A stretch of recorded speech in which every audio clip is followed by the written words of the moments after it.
Uh, Anecdotally, I know this is just purely anecdotally, but just in terms of inquiries and interest, how does Spain and Portugal compare? Is there one that's kind of perhaps more popular than the other, or are they just so targeting such completely different demographics that comparing them doesn't really make sense?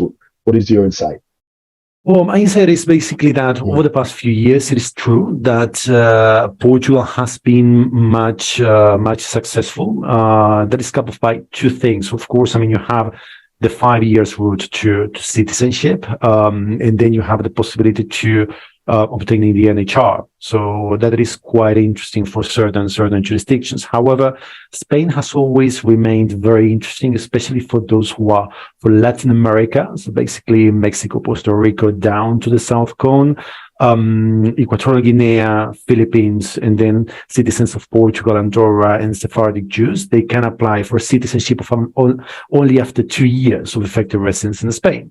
So that, coupled with the changes in Portugal, has seen, to be honest with you, a very big impact over the past month. I mean, we're seeing an increase of people that they are looking into Portugal and they're saying, well, I mean, this means that if I apply now, I will have a bottleneck and I will have to wait a year and a half or 2 years for the biometrics appointment. And actually, Spain, it takes 20 days, in order to make the approval. So I made it better there, and I actually have a Venezuelan passport, or I'm from the Philippines. So it's just basically that sort of thing. We're seeing that a lot, basically. Clients changing programs, clients comparing more than ever and looking for more optionality as well. So indeed, there is a hike up on interest on Spain. mm, gotcha. And what about you, Todd? Like, what is your sense of what's going on in the marketplace right now? Yeah, I would echo what Andres said. It's been my experience over the last several years that the velocity of interest and conversations has been quite high in Portugal for all the reasons that Andres mentioned. The shorter route to settlement, the very attractive nature of the NHR regime.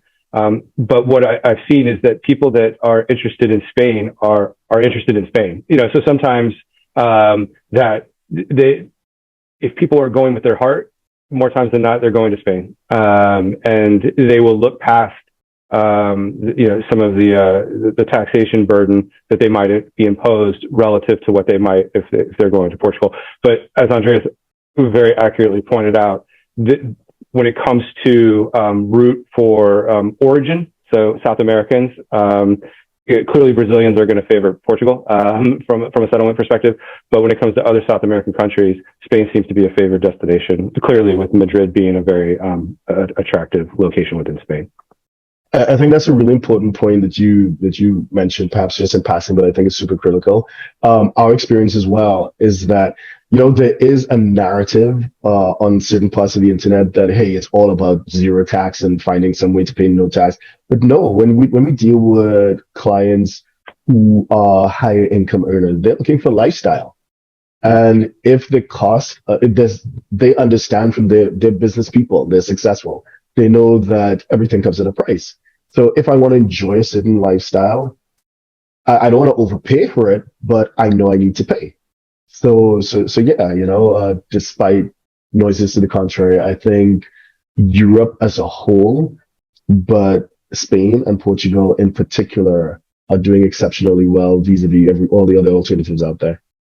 So if you're a 6, 7, or 8-figure investor, entrepreneur, or business owner who needs a tailor-made solution from a qualified team of professionals, we can help you achieve the international lifestyle, the freedom, and even the tax savings you're looking for.